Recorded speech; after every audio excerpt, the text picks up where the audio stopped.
نبی پاک صلی اللہ تعالی علیہ وسلم نے ارشاد فرمایا جس آدمی کو غصہ آیا اور وہ اپنا غصہ نکالنے پر قادر بھی تھا لیکن اس نے اللہ کی رضا کے لیے اپنے غصے کو کنٹرول کر لیا، فرمایا اللہ اس کے دل کو امن سے بھی بھر دے گا اور ایمان سے بھی بھر دے گا۔ نہیں، غصے کو کنٹرول کرنا ایمان کی مضبوطی کا باعث بنتا ہے۔ ہوں گے کچھ لوگ بیچارے جو کمزور ہوں گے، کچھ نہیں کہہ سکتے، آپ کا غصہ سہتے ہوں گے،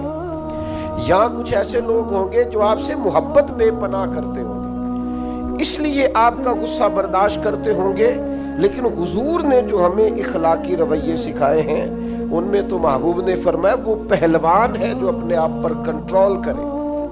اپنے آپ کو قابو میں رکھے، اپنے غصے کو، غیظ و غضب کو وہ ذرا سنبھال کر رکھے۔ ہم اپنے آپ پر کنٹرول نہیں رکھتے، بہت ساری باتیں ہیں جو ہم کر لیتے ہیں، لیکن چونکہ مومن ہیں، حضور علیہ السلام کے غلام ہیں، مجھے اچھی طرح پتہ ہے کہ سینکڑوں ہزاروں لوگ ایسے ہیں جن کو بعد میں پچھتاوا ہوتا ہے کہ مجھے یہ بات نہیں کرنی چاہیے تھی، مجھے اس طرح کا رویہ نہیں رکھنا چاہیے۔ کچھ بولیاں بول لیتے ہیں لیکن چونکہ اندر ایک مومن بستا ہے، حضور کا غلام بستا ہے، تو پھر دل پچھتاتا ہے، سینے میں بات کٹکتی ہے۔ میرے بھائی بہت پہلے سے اپنے اوپر کنٹرول کریں، اپنے آپ کو غیظ و غضب سے، ناراضگی والے جملے بولنے سے بچائیں۔ ہاں بالکل ناراض نہ ہونا بھی زیادتی ہے، ناراض ہونا بھی چاہیے اور بڑا زبردست ہونا چاہیے، سخت شدت کے ساتھ غصہ کرنا چاہیے، پر کب؟ جب اللہ کی حدوں کو توڑا جائے، جب شریعت کی مخالفت کی جائے اور بے جا دین کی باتوں کو چھوڑا جائے، اللہ کی رضا کے لیے ناراض ہو۔ سیدہ طیبہ طاہرہ حضرت عائشہ صدیقہ رضی اللہ تعالیٰ عنہ فرماتی ہیں کبھی اپنی ذات کے لیے حضور ناراض نہیں ہوئے، لیکن اگر اللہ کی حدیں توڑی جاتی تھی تو ناراض ہوتے تھے۔ چاہیے نا والد کو کہ بیٹا جان بوجھ کے نماز چھوڑ دے تو ناراض ہو، بیٹی پردہ نہ کرے تو ناراض ہو، چاہیے نا اسے کہ اگر اس کے گھر کے اندر کوئی غیر شرعی کام ہو رہا ہو تو وہ ناراضگی کا اظہار کرے، حکمت کے ساتھ سمجھائے، دانائی کے ساتھ تبدیل کرنے کی پوری کوشش کرے۔ آپ کا دل اس وقت پوری طور پر ناراض ہو جب آپ شریعت کی مخالفت ہوتے ہوئے دیکھیں۔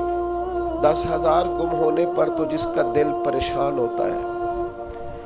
لیکن نماز ظہر قضا ہونے پر جسے کوئی اثر نہیں ہوتا،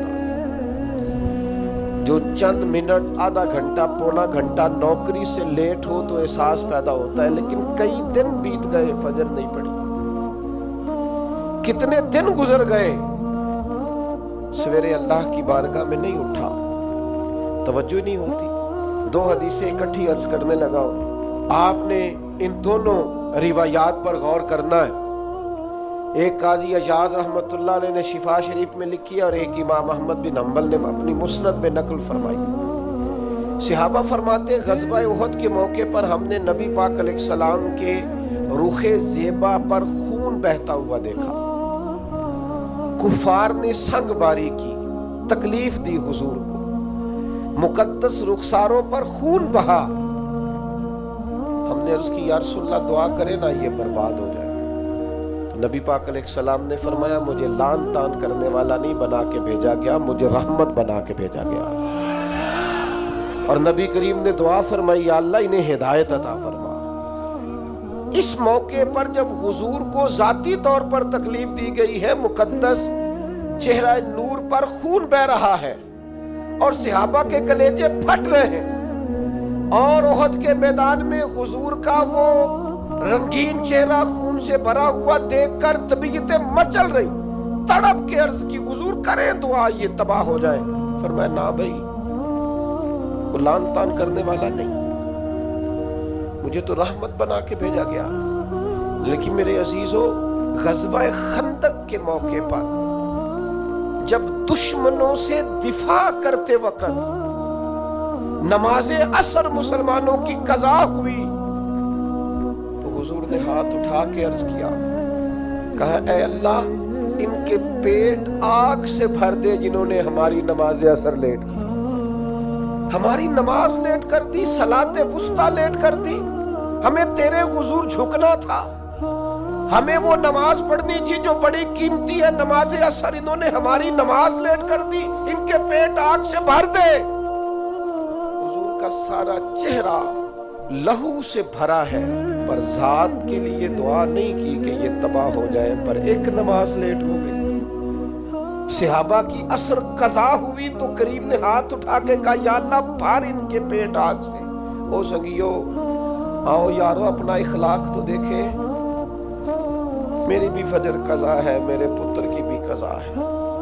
میری جوان بیٹی بھی جم کے سو رہی، کبھی ماتھے پر شکن تک نہیں آئی۔